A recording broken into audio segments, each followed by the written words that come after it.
नमस्कार दोस्तों, बहुत दिनों से कोशिश कर रहा था कि एक वीडियो बनाऊं, लेकिन समय नहीं हो पा रहा था।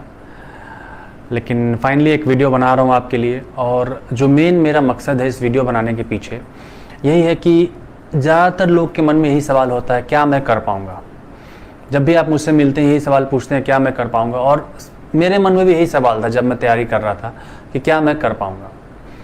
और इसका जवाब ब्लैक एंड वाइट नहीं है कि हाँ आप कर पाएंगे। अगर मैं ये कहता हूँ कि हाँ हम सब कर पाएंगे, लेकिन क्यों हम लोग नहीं कर पाते हैं, मात्र 1% से भी कम लोग सफल क्यों हुए हैं, इसके पीछे एक रीज़न ये है कि हमने कोशिश ही नहीं किया अभी तक।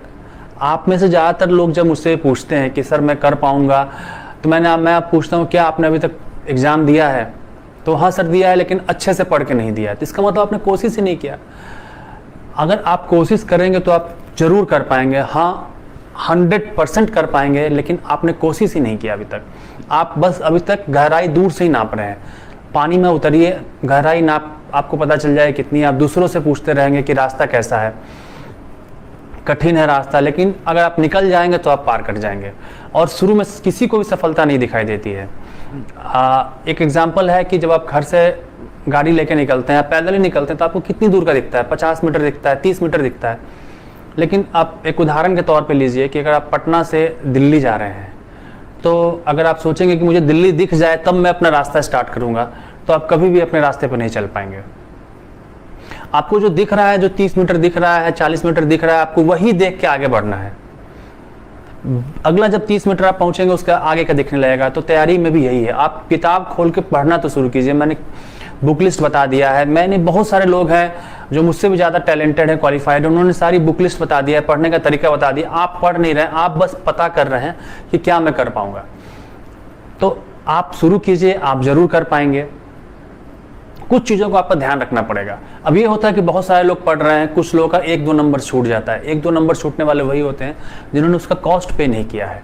आप थोड़ा कम सोइए, 5 घंटे सो के तो देखिए।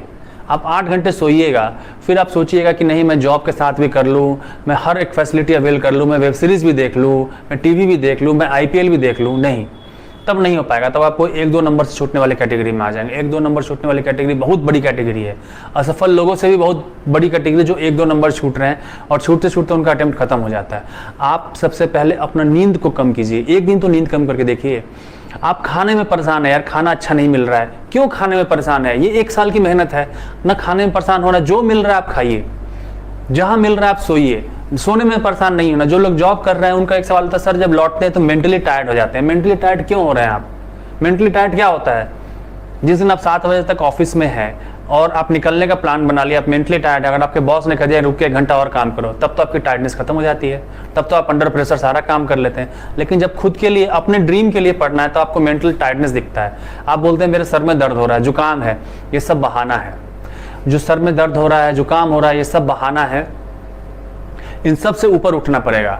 सिर्फ एक वो ड्रीम, एक वो नशा होना चाहिए आपके दिमाग में कि मुझे सफल होना है, मुझे इस एग्जाम को क्वालिफाई करना है, चाहे कोई भी एग्जाम हो। आपके जब तक वो नशा नहीं होगा, सारे सोच आपके अलग नहीं होंगे, तब तक आप मेंटली टायर्ड फील करेंगे। फिजिकली टायर्ड तो समझ में आता है, लेकिन आप में से कितने लोग कुदाल चलाते हैं जो फिजिकली टायर्ड होंगे? ज़्यादातर लोग मेंटली टायर्ड वाले कैटेगरी में आते हैं। और मेंटली टायर्डनेस जो होता है वो आपका एक्सक्यूज़ है, बहुत बड़ा एक्सक्यूज़ है। आप सेक्रीफाइस तो करना सीखिए, अपने मेंटली टायर्डनेस को सेक्रीफाइस तो करना सीखिए। आप घर आइए, एक कप चाय पीजिए और पढ़ाई पे लग जाइए। देखिए मेंटल टायर्डनेस आपका कैसे खत्म हो जाता है। आप उस दिन को इमेजिन कीजिए जिस दिन रिजल्ट आएगा, जिस दिन न्यूज़पेपर में आपका फोटो होगा, जिस दिन आपका टीवी में इंटरव्यू आ रहा होगा, हर तरफ लोग आपकी चर्चा कर रहे होंगे। उस दिन को इमेजिन कीजिए, देखिए आप कैसे एनर्जी से भर जाते हैं और जो मेंटल टायर्डनेस आपका खत्म हो जाता है। डिसीजन आपको लेना होगा। अगर आप सोच रहे हैं कि आप जहां हैं उससे आप बेहतर जगह जाना चाहते हैं, तो आपको डिसीजन लेके एक बार इस जंग में कूद जाना होगा। देखिए कैसे सक्सेसफुल होते हैं। कम से कम आप शुरू में 4 घंटे तो पढ़ना शुरू कीजिए। जो लोग वर्किंग हैं, मैं उनके लिए बार बार कहता हूं कि आप दिन में 4 घंटा तो पढ़ना शुरू कीजिए। 4 घंटा सफिशिएंट होता है। जो लोग फुल टाइम पढ़ाई करते हैं वो लोग 6 घंटे ज़्यादा नहीं पढ़ते हैं। बाकी टाइम आपका मिसलेनियस टाइम होता है, वो पढ़ाई की तैयारी में हो जाता है, वार्म अप में हो जाता है और रेस्ट में गुजर जाता है। आप 4 घंटे पढ़ना शुरू कीजिए, देखिए आप सफल होंगे। दूसरी बात है कि आप अपने दोस्त समझदार चुनिए। मैं ये बात इसलिए कह रहा हूं कि जैसा आपका सर्कल होता है, जैसा आपका एनवायरनमेंट होता है, आप उस तरह के मोड में चले जाते हैं। अगर आपके दोस्त एक दो हैं ऐसे तैयारी करने वाले, तो आपको हमेशा मोटिवेट होते रहेंगे, आपको हमेशा कुछ क्वेश्चन आते रहेगा, आपको कुछ टारगेट मिलता रहेगा। अगर आपके दोस्त हैं जो बिजनेस माइंडेड हैं, आप फिर बिजनेस की तरफ हो जाएंगे, नहीं दुकान खोल के मैं कुछ प्रॉफिट कमा लेता हूँ। कुछ शेयर मार्केट वाले अगर आपके दोस्त होंगे तो आपका दिमाग शेयर मार्केट की तरफ जाएगा। ये बहुत ही बड़ा एक जो मेरा एक्सपीरियंस है मैं कह रहा हूँ, अगर आप तैयारी कर रहे हैं तो अपना फ्रेंड सर्कल में कुछ लोग ऐसे रखिए जो लोग तैयारी वाले मोड में हैं, नहीं तो अदरवाइज वो आपको दूसरी तरफ डाइवर्ट करते रहेंगे। और जब आप शुरुआत करेंगे तो आपका विरोध होगा, ये 100% है कि हर तरफ विरोध होगा आपका। आपके ऑफिस में, आपके ऑर्गेनाइजेशन में, आपके परिवार में लोग हंसेंगे कि इस उम्र में तैयारी शुरू कर रहे हो। आपके जो सीनियर है वो चाहेंगे कि आप सफल नहीं हो, क्योंकि वो चाहेंगे कि आप उनके जूनियर बन के ही रहें। तो आपको उस चीज़ को भी पहले से माइंड में ओवरकम करना होगा कि उसके लिए आपको स्ट्रेस में नहीं रहना होगा।